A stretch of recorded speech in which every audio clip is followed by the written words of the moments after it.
Olá, sejam muito bem-vindos a mais um episódio do nosso BelaCast. Eu sou Lucilene, sou farmacêutica e CEO da Farmácia Bela DM, e hoje nós estamos com duas convidadas especiais.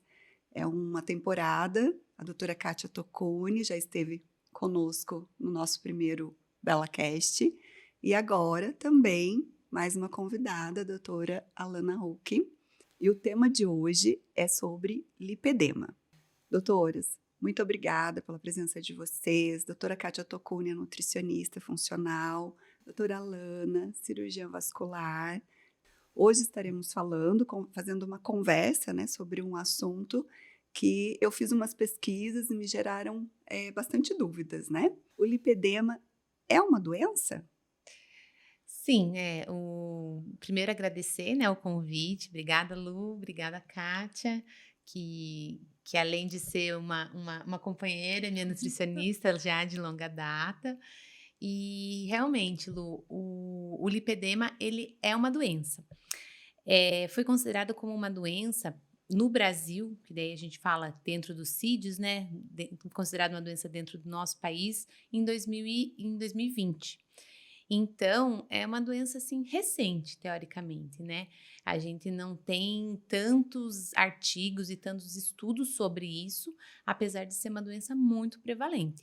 Hoje em dia, 1 a cada 10 mulheres vão apresentar o diagnóstico de lipedema.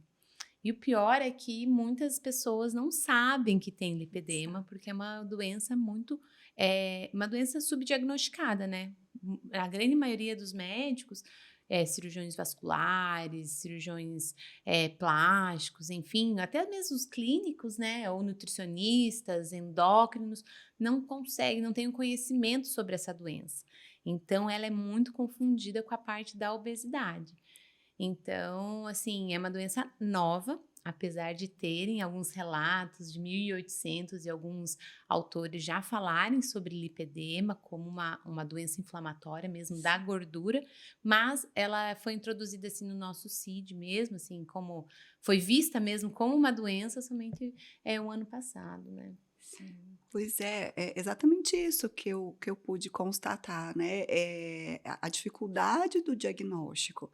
A doutora, então, é especialista, eh Nessa doença, assim, basicamente, o cirurgião vascular é um da parte das especialidades capacitada em tratar, né, essa sim. doença. Mas é uma doença que você precisa de uma ajuda multidisciplinar. O diagnóstico basicamente, ele é clínico. Então, você avalia o paciente, examina o paciente e principalmente escuta a história desse paciente para você conseguir fazer realmente um diagnóstico de lipedema. Mas cirurgião plástico consegue fazer, enfim, qualquer médico, né, que entenda um pouco sobre a doença e estude um pouco sobre a doença consegue fazer esse diagnóstico. Porque ele não precisa de um exame hoje em dia, né? A gente tem alguns exames complementares, ultrassom, alguns exames laboratoriais, que acho que depois a gente pode até tentar conversar um pouquinho mais a respeito, mas o diagnóstico ele é clínico. É examinar e escutar o paciente para a gente conseguir entender e fazer o diagnóstico de lipedema. Eu vejo na clínica, eu tenho pacientes de muitos anos, né, antes de 2020, que foi quando a doença teve o CID, né, aí, que apresentam todos os sintomas clínicos, né, e que não tinham nome exatamente para esses sintomas, né. Hum.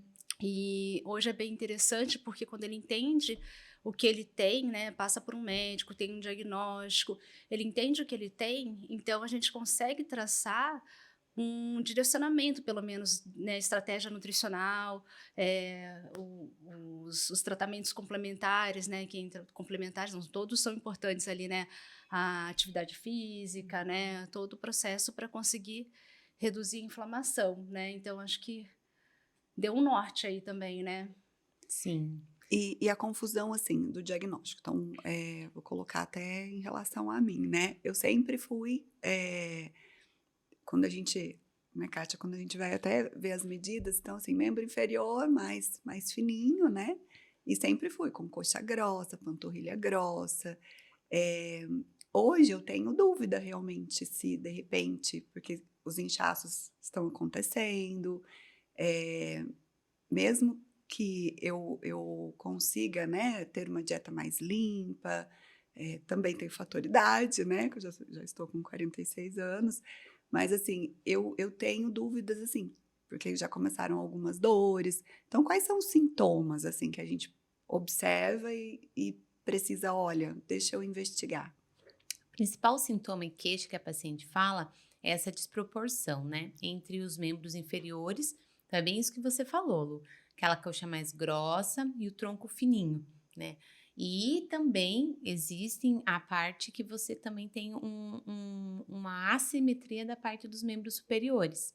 Então, ele pode acometer tanto os braços e as pernas, ou exclusivamente as pernas, e em alguns poucos casos só os braços. Mas é essa assimetria mesmo. E a principal queixa que a paciente chega e fala: olha, eu fiz a dieta, faço exercício físico e eu não perco esse aumento de volume, né? E por quê? Porque a dieta, às vezes, é uma dieta que não é a indicado, o exercício físico não é o indicado. E também os pacientes sentem aquela dor. A gente fala assim: obesidade não dói. Então, se você tá gordinha e você, aquela coisa assim que às vezes o marido vai pegar na perna, só passa a mão ali, já aperta, já sente muita dor. Isso não é obesidade, isso é lipedema, né? Então, aquela paciente que às vezes fala: vou numa drenagem linfática, eu tenho muita dor. Isso provavelmente é lipedema. Além dessa fragilidade que a gente chama fragilidade do vaso mesmo, a fragilidade capilar. Então, aquela paciente que fala: olha, tenho muito hematoma, associado à dor, sinto aquela sensação de inchaço mesmo, de edema, mas que o edema não melhora quando você levanta as pernas, porque não tem nada a ver com o edema real. Então, basicamente, são essas queixas que a paciente tem. Não consigo perder peso, essa simetria entre tronco e membros, e essa parte de dor mesmo, de dor na perna, dor ao toque e esses hematomas frequentes, sabe? Eu sempre fiquei um pouco confusa, porque assim, quando eu tem a questão hereditariedade, né? A mãe Tem. também tem as coxas, né? Sim. Panturrilhas mais cheinhas. E aí, quando eu faço, né, a dieta, faço tudo, os exercícios físicos, o estilo de vida que a gente entende que é extremamente importante, eu vejo as respostas, né? Eu vejo os resultados. Então, por isso que me confunde um pouco, né? Será que, de repente, a importância de entender, né, Sim. tudo que pode te trazer sinais, e acho que talvez isso acaba sendo a confusão, né, na hora do diagnóstico de alguns médicos. Eu falo assim que o lipedema é a doença mais grata que existe. Se você consegue ter uma dieta anti-inflamatória, que você consiga. Porque nada mais é do que uma inflamação dessa gordura. Só que não é uma gordura aqui, é o teu corpo inteiro que está inflamado. Então, né, a gente fala muito sobre a parte intestinal, tudo. Se você não consegue ajustar tudo isso, você nunca vai conseguir ter um resultado legal. Então, se você faz certinho a sua dieta anti-inflamatória, faz os exercícios físicos com pouco estresse, né, que não pode ser muito impacto, Porque inflama mais, porque né? inflama mais. Então, o paciente de lipedema não pode ir para um crossfit, entendeu? E às vezes ela vai, tá na moda, vamos para o crossfit. E isso vai inflamar mais, né? Esses atletas de alta performance, eles são todos inflamados. Sim. Então, é isso que a gente tem que fugir. Então, a partir do momento que você faz isso, você vê o resultado. E é um paciente, né, que ele não adianta fazer uma restrição calórica, né? Então a pessoa fala assim: eu não como nada, eu como muito pouco e eu não tenho resultado, porque realmente você não vai responder a uma dieta simplesmente de baixa caloria, e sim a uma dieta anti-inflamatória. Então a gente tem que excluir os alimentos que inflamam, colocar os nutrientes que ajudam a desinflamar. Senão a pessoa não responde. Então, eu vejo na prática clínica isso, né? Que não adianta eu trabalhar simplesmente com restrição, contar, né, em caloria, simplesmente. E na literatura que a gente encontra melhor resultado com as dietas realmente menos restritivas, mas tem que ser anti-inflamatória, né? E doutora Kátia, quando você percebe, né, que o paciente tem diagnóstico, então, geralmente é aconselhado, né, ele procurar um especialista, e essa dieta anti-inflamatória, conta um pouquinho pra gente, assim, o que Bom, você primeiro de tudo, a gente tem que entender os alimentos que inflamam mais. Então, cuidar da gordura saturada, o excesso de farinhas, açúcar, o próprio leite, derivados, para muitas pessoas inflama muito. Alimento ultraprocessado, industrializado. Então, a gente tem que tentar fazer uma dieta mais limpa possível, né?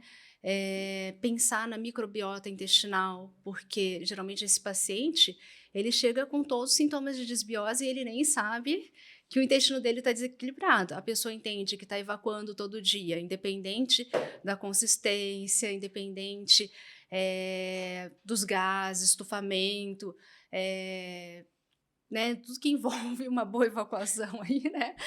Só porque evacua todo dia, ela acha que o intestino está bom. E não está. Então, o que eu vejo ali, que a inflamação no intestino também vai gerar uma inflamação sistêmica. Então, é uma mudança de estilo de vida, completamente, né? Então, eu penso assim, se ela entende o diagnóstico que ela tem, e ela entende que não adianta fazer uma dieta simplesmente restritiva, que ela não vai ter resultado, né? Porque não é simplesmente cortar caloria, emagrecer, né? Então, a gente tem que trabalhar modulando cada aspecto aí, desde o intestino, desde as escolhas, a melhora da qualidade do sono, né? Porque a pessoa que não dorme também vai ficar mais inflamada e é o conjunto, né? O estresse, né? Aham. Isso tudo que a gente está falando é em relação ao tratamento, mas tem, a parte cirúrgica também? Na Existe a verdade, não é cirurgia. nem o tratamento, a gente fala assim que são os gatilhos que podem fazer com que você comece a apresentar os sintomas. Então, a grande maioria, como a Kátia falou, o estresse, né? Tem às vezes aquela paciente que está tranquila, claro que tem essa simetria aí, tem os membros mais maiores, só que não tem tanta dor, não tem tanta queixa. A partir do momento em que ela começa a ficar estressada, tem alteração de sono, tá com uma dieta inflamatória, ela começa a ter sintomas. Então, às vezes o paciente fala assim: ah, todo paciente com lipedema tem dor? Depende. Se você estiver inflamada, você vai ter dor, né? Agora, se você estiver assim, levando tranquilo, provavelmente não vai ter dor. Então, são os gatilhos. É, ela é uma doença, como eu falei, ela é muito grata, então se você faz certinho, você vai ter melhorar importante desses sintomas, sem necessariamente passar por um tratamento cirúrgico, porque a cirurgia ela é a nossa última opção, né? E, ao mesmo tempo, você tem que tentar manter isso ao longo da sua vida. Por quê? São 3 fases que a gente chama que tem os despertares do lipedema, que está muito relacionado com a parte hormonal, né?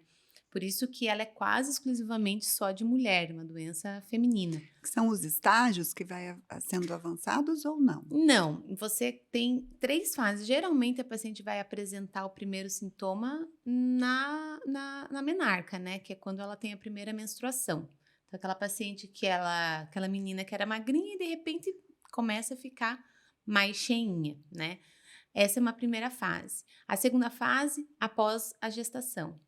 E a última fase que você pode desencadear é na menopausa, né? Claro que é bem mais raro você deixar para desencadear essa doença só na menopausa, mas existem alguns poucos casos que desencadeia só na menopausa. Então, essas flutuações hormonais é onde tem o start que vai ter o lipedema. E as pioras dos sintomas são os gatilhos, estresse, alimentação, falta de sono. Então, é algo assim que você tem que tentar manter o equilíbrio, tanto na parte de alimentação, qualidade de vida e ficar o máximo de zen possível que você consiga ficar, né? A cirurgia, ela é uma cirurgia de remoção da gordura? É como se fosse uma lipo? Ela é uma lipoaspiração, mas destinada ao lipedema. São lipoaspirações diferentes. Por isso que você não pode fazer com qualquer profissional que não esteja habilitado a fazer lipoaspiração de lipedema, que é diferente. Mas, ao mesmo tempo, você não consegue pular fases. Porque você não vai tratar uma doença inflamatória com Não tratamento desinflama. inflamatório. Que Isso, cirurgia que é uma inflama, inflamação, né? Então, você tem que todo um estar... processo, Tem né? que ser um processo, exatamente.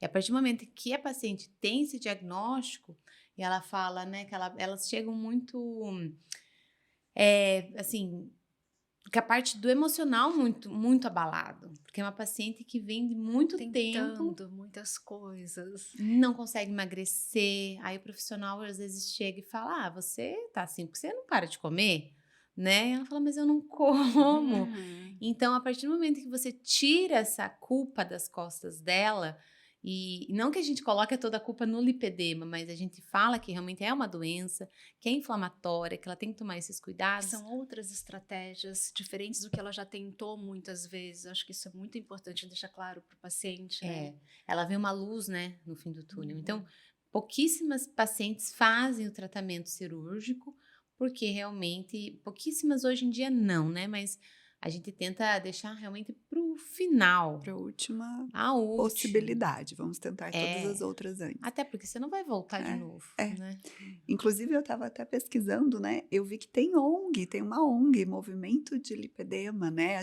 Entre as mulheres se ajudar, porque o tratamento, ele é, né? Ele envolve muita mudança de hábito, né, Sim, doutora Kátia? aham, Essa parte toda sim. da introdução da dieta E a gente tem pesquisas anti-inflamatória. mostrando que em grupo É, a gente consegue ter melhor resultado, né? Porque forma um grupo de apoio ali, né? exatamente. Se o grupo passa pelo que você passa, um vai dando força pro outro, né? Então acho que é interessante. Eu não conhecia esse grupo, não.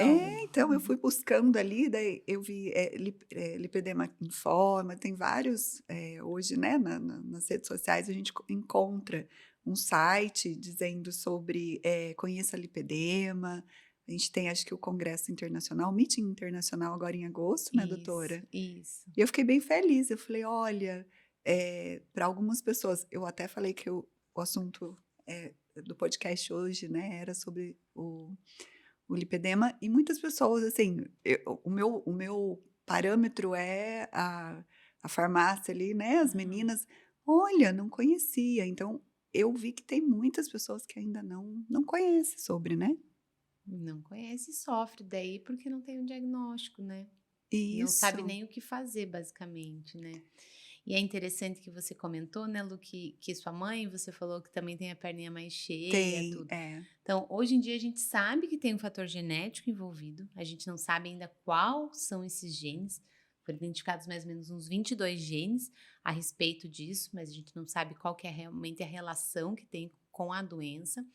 Mas é algo que é muito interessante. Então, por exemplo, você só tem 2 meninos, né? Mas, por exemplo, se você tivesse uma menina, é algo para a gente não se preocupar e limitar essa jovem, essa adolescente, essa criança, mas orientar realmente, né? Porque a chance dela ter um lipedema, se a mãe tem, se a avó tem, se a tia tem, é muito alta.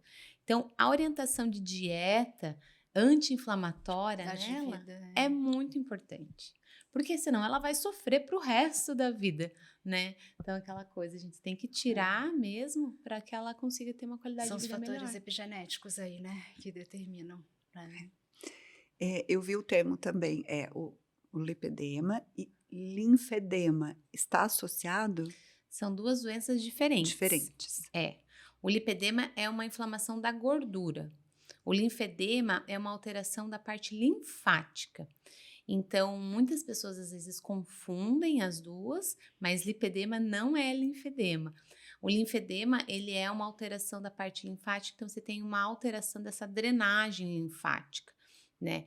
Pode ser por causa primária, às vezes o paciente ele nasce mesmo com essas alterações dessa parte linfática, e também ela pode ser adquirida após algum trauma, às vezes cirurgias, procedimentos cirúrgicos. Muitos pacientes têm linfedema nos membros superiores após mastectomia, retirada de mama por conta de câncer de mama, esvaziamento da parte linfática. Então, são doenças diferentes. A gente encontra muitas mulheres, né, fazendo reposição hormonal. É um fator que pode agravar? Pode. Reposição hormonal, anticoncepcional, isso o paciente de lipedema tem que tentar evitar. Porque por ser uma doença que a parte hormonal, principalmente estrógeno, está muito presente, se você faz reposição e uso do anticoncepcional por uso prolongado, provavelmente vai ser um dos starts para inflamar toda essa Um dos parte de gatilhos, gordura, né? um dos gatilhos. Sim. Doutora Kátia, a parte de suplementação, quando quando você recebe um paciente, né, com o diagnóstico, qual é o primeiro nutriente que Tá. você pensa? Eu penso sempre em ômega 3, que é muito importante para a saúde, né? Na nossa alimentação, a gente tem uma dieta pobre em ômega 3, né? A gente não tem, pelo menos aqui no Brasil, Londrina, longe do mar, a gente não tem alimentos muito ricos, então eu penso na suplementação de ômega 3, principalmente o EPA, né, que hoje se fala muito do DH pela função cognitiva, mas no caso do lipedema, para desinflamar tem que ter um aporte maior de EPA, tá, para desinflamar.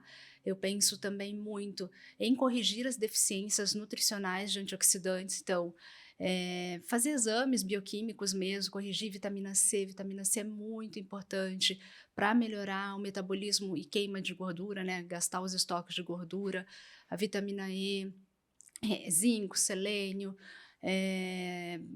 aumentar as enzimas antioxidantes, né? A sódio, superóxido mutase é super importante, né? Ter um bom aporte de glicina. Então, assim, o colágeno hidrolisado é uma boa fonte de glicina também, que vai ajudar a aumentar a glutationa, que vai ajudar a reduzir o processo inflamatório. A epigalocatequina 3-galato, que está presente no chá, né? E outros fitoquímicos dos chás também vão ajudar a reduzir a inflamação, a cúrcuma, enfim.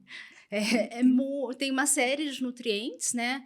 Mas a gente sempre vai começar corrigindo a alimentação, a base, porque não adianta ter uma alimentação inflamatória e suplementar. Então, o começo de tudo é corrigir a alimentação, melhorar o intestino, né, a microbiota intestinal, fazer exames bioquímicos para corrigir as deficiências de nutrientes e entrar depois com todos esses fitoquímicos na suplementação, né?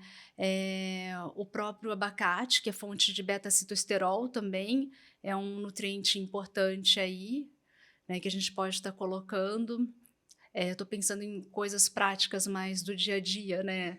Mas, enfim, eu penso em comida de verdade e baixo açúcar, baixo industrializados. E das tuas pacientes mulheres, qual que é a maior incidência, assim? O que você percebe que quase todas têm, a questão inflamatória está envolvida, né? Sim, Mas o aham. que você vê que é mais prevalente, assim? Que sempre você tem que corrigir mesmo, Da alimentação, da parte nutricional, da parte o que eu da vejo é que deficiente, né? quase todas elas vêm com sintomas clínicos de desbiose. Então, assim, o melhorar o intestino é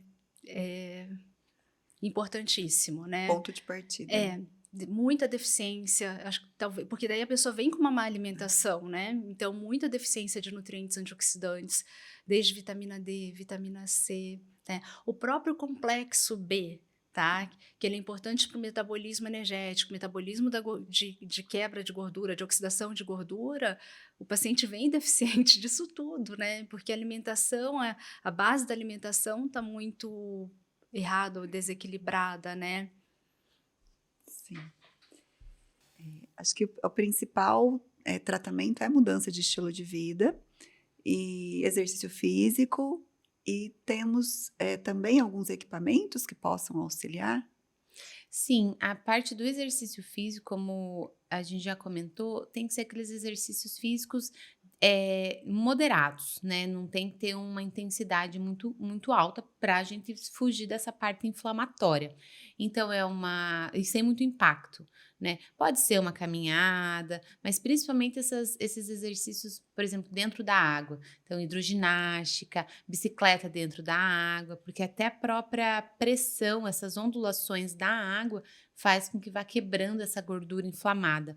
Então, essa é a principal das dicas que a gente dá. A questão da plataforma vibratória, por ter essas vibrações, também é indicada, mas existem plataformas corretas, né? Que infelizmente aqui no Brasil às vezes a gente não tem a disponibilidade dessas plataformas mais indicadas. Mas existem vários protocolos em clínicas, né? Basta você procurar e encontrar um profissional que realmente você confie, que vai te apresentar todos esses protocolos, e às vezes você consegue fazer todos esses protocolos dentro da clínica, né? Dentro da clínica desse profissional, que daí você vai conseguir ter esse acompanhamento multidisciplinar. Qualidade de vida, nutricionista, próprios equipamentos, para tentar fugir o máximo ali do tratamento cirúrgico, né? Doutora Lana, em relação à solicitação de exames laboratoriais, quais são os mais pensados, assim? Quais são os... Basicamente, a gente faz um exame completo para avaliar a parte de vitaminas, de sais, a parte até às vezes de antioxidantes desses pacientes, né? Porque eles estão todos inflamados, tá? A parte intestinal está toda desregulada. Mas o que a gente encontra muito na literatura é uma alteração principalmente da ferritina. Então, esses pacientes têm uma ferritina baixa, um selênio baixo, que a Kátia acho que pode falar um pouco mais sobre isso, que é por essa alteração da absorção mesmo, né? Esse intestino todo inflamado acaba tendo essa absorção deficitária, né? Sim, eu observo bastante isso na clínica mesmo, quando eu faço avaliação dos pacientes. Então, níveis muito baixos de nutrientes, né? Zinco, selênio, vitamina D, vitamina C. E a ferritina, que é um marcador também inflamatório quando está muito alto, nesses pacientes, ela está baixa, né? Refletindo realmente talvez uma baixa qualidade de alimentação, né? Ou até, ou a desbiose intestinal, ou processos alérgicos, né? Que vão fazer com que esse intestino esteja menos equilibrado, mais permeável e com maior dificuldade de fazer absorção, né? Então, realmente, só mudança de estilo de vida, melhorando tudo isso, que a gente vai conseguir corrigir. E nesse começo, com certeza, com a entrada dos suplementos, né? Para conseguir restabelecer o equilíbrio. Então, para quem está nos escutando hoje, se a gente fosse fazer né, um resumo quais são as atenções, o que vocês colocariam, assim, mudança de estilo de vida, alimentação, Sim. o que mais? Exercício, né? Eu acho que essa questão que a Lana deixou bem claro, né? Que é uma parte que eu não abordo muito na clínica, né? Que eu incentivo a fazer exercício, mas realmente é diferente, né? Tem que ter profissionais da educação física junto porque não é quanto mais, melhor, né? Ou quanto mais intenso, melhor, né? Mas dentro de um grau que não gere inflamação ou uma inflamação que seja... que todo exercício vai inflamar um pouco, né? Mas que seja... que o organismo seja capaz de reequilibrar, né? E eu penso aí também, né? Dentro da nutrição, a gente tem que ter essas estratégias de pré-exercício, pós-exercício, para o paciente sair desse processo né, de adaptação do exercício, né, de inflamação e adaptação do exercício bem e ter resultado, né? Doutora, então, o acompanhamento, né, sem o tratamento, sem o acompanhamento, a gente tem os estágios que vão progredindo. Você pode falar um pouquinho sobre esses estágios? São 4? Isso. Existem algumas classificações, mas a classificação clínica, né, que é o que a paciente vê, que eu acho que é o mais importante, são esses 4 estágios. Então, o paciente ele nunca vai pular, já começar no estágio 4, no último estágio. Então, isso que é a importância de você realmente já começar o tratamento clínico quando você já tem os primeiros sintomas.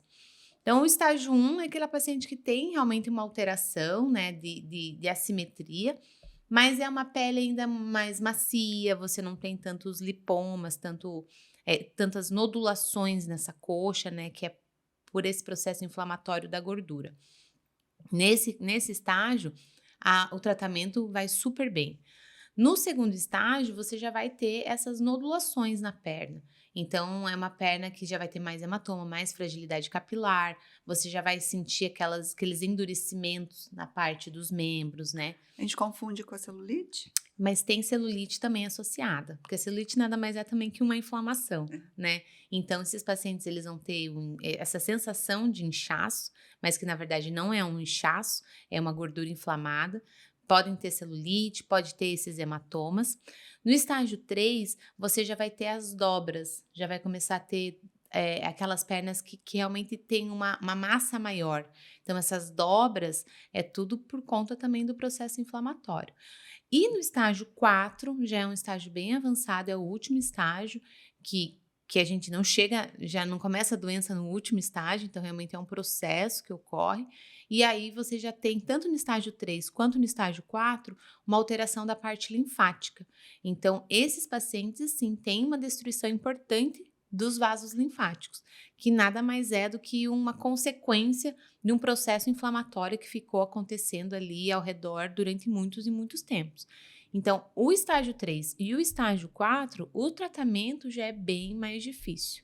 Você já tem resultados piores com relação ao tratamento, inclusive tratamento cirúrgico já tem resultados não tão bons quanto, né, nos estágios iniciais. Por isso que a importância da gente já tratar desde o começo. Então, você já vai ter no estágio 4 aquela alteração de pele, uma pele bem mais endurecida, tanto no estágio 3 quanto no estágio 4. Tem, às vezes, uma assimetria mesmo na perna. Então, fica aquela perna toda com alterações da pele, não só com dor, mas bem endurecida. Então, é um estágio bem, bem diferente, assim. Na sua prática clínica, quais são os profissionais que trabalham em conjunto? O nutricionista, o profissional da estética também? Sim, porque a drenagem linfática é algo que a gente indica, né? Sendo bem feita, né? A drenagem linfática é a certa, a correta, ela não é aquela que você sente dor, né? Realmente é uma drenagem. Você tem que saber aonde drenar nos gânglios linfáticos. Então, a parte de um esteticista que consiga, que você confie, né? Que você saiba que vai fazer uma drenagem ok, educador físico, nutricionista, próprio cirurgião plástico, né? Quando você começa a indicar realmente um tratamento cirúrgico, você já desinflamou essa paciente, já fez todas essas alterações, mas a paciente ainda tem esse aumento de volume que pela estética e pela qualidade de vida limita, porque você, quando tem uma alteração, uma coxa grossa, você não consegue caminhar, né? Você não consegue, às vezes, usar um vestido, porque fica aquelas alterações, aquela massa ali. Então, você tem que devolver autoestima para essa paciente. E o cirurgião plástico habilitado em fazer esse tratamento é uma das nossas principais indicações para o tratamento cirúrgico, né? E também está associado, quando a gente falou já do linfedema, né? Aham. Mas o comprometimento, o acometimento vascular também tá sempre junto? Na grande maioria dos pacientes, 80% dos pacientes vão ter lipedema e vão ter alteração da parte venosa, vão ter varizes. Então, você precisa passar por um vascular para você fazer um ultrassom, ver se você tem comprometimento de varizes, até para você entender se a parte desse edema que pode estar ocorrendo, se é só do lipedema, que seria um falso edema, né? Ou se realmente a parte das varizes está contribuindo por esse edema, aí sim um edema verdadeiro, né? Então, você precisa tratar aí, nesses casos, as varizes, tirar essa doença da insuficiência venosa como um dos fatores de início do lipedema, e aí iniciar o tratamento clínico do lipedema. E é interessante porque, assim, a paciente às vezes chega e fala: eu tenho dor, inchaço no final da tarde, mas eu levanto as pernas e não melhora. Se você levanta as pernas e melhora, é porque realmente era um edema verdadeiro. Ou por alteração linfática, né? Ou por alteração da insuficiência venosa mesmo, que são as varizes, né? Então, você precisa ajustar. Até a parte de tratamento que a gente indica quando a paciente está desinflamada e não sente tanta dor é a própria meia elástica, né? A gente passa essas bandagens também são indicações para o tratamento do lipedema. Então é uma doença crônica, tem cura? Ainda não sabemos, né? Uma doença assim que tem poucos artigos, né? Apesar do lipedema ser mais prevalente do que linfedema, quando você vai pesquisar no PubMed tem muitos artigos sobre linfedema e pouco sobre lipedema, mas ela é muito mais prevalente do que o linfedema. Então, ainda não sabemos se tem cura, a gente sabe que tem essas flutuações pela parte hormonal, sabe que tem a parte genética associada, e a gente sabe que é muito inflamatória, né? Então, é algo que realmente você sempre vai ter que ir controlando, porque as flutuações hormonais não tem como a gente evitar, né, na nossa vida. Infelizmente, né? Uhum. Ou felizmente, né? Então, não tem como você falar, não, toma esse remédio que tá tudo bem. Apesar de a gente ter alguns componentes anti-inflamatórios que a gente ajuda aí nessa questão. O que eu acho que é interessante a gente, às vezes, frisar é a diferença do lipedema com a obesidade, né? Ah, Porque o lipedema não está associado com a síndrome metabólica, hipertensão, diabetes, apesar de alguns estudos mostrarem um aumento de resistência periférica à insulina. Insulina, é. Então a gente ainda não sabe bem certo, né? A gente geralmente já começa com o medicamento, porque a diabetes a gente sabe que é uma doença inflamatória, mas diferente da obesidade, o lipedema não está tão associado com pressão alta. Então, assim, é uma gordura boa, digamos assim, né? Nem sempre a gente vê, quer dizer, a maioria das, né, começa nos membros, não a gordura central, é diferente, né? Mas o que eu vejo é que a pessoa que vem de anos com lipedema, ela daí já está com a mobilidade comprometida, né? Autoestima. Então, ela já caminha também junto para uma obesidade no final, ali, né? Depois do período de não se entender, de tentar fazer muitas dietas, a autoestima que cai, até para o próprio exercício, né?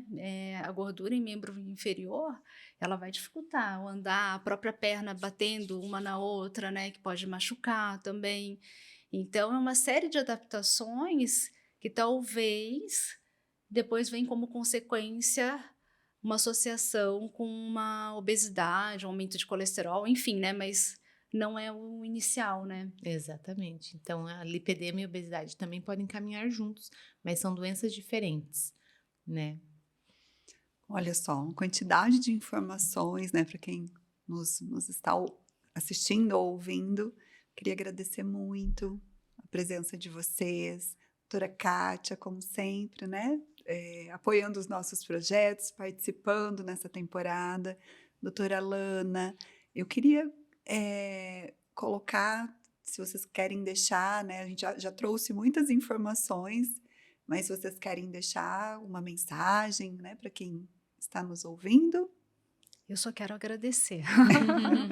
Quero agradecer por estar aqui, agradecer a doutora Alana, que também eu sempre aprendo muito quando eu converso, quando eu escuto você, né. Obrigada, obrigada Lu, obrigada Alana. Ela está quase para ganhar neném, né? A gente ficou Já. torcendo para que desse tempo o nosso podcast. Aham. Muitíssimo obrigada, doutora, por estar Imagina, aqui com a gente. eu que agradeço pelo convite, obrigada, Lu, pela hospitalidade, obrigada, Kátia. A gente eu faço as minhas palavras, as suas palavras as minhas, que eu também sempre aprendo muito com você. E eu acho que, assim, para as pacientes é realmente falar que existe um tratamento, né? E existe uma forma de diagnóstico correto. Então, você não precisa ficar sofrendo, não precisa ficar com essa autoestima baixa, né?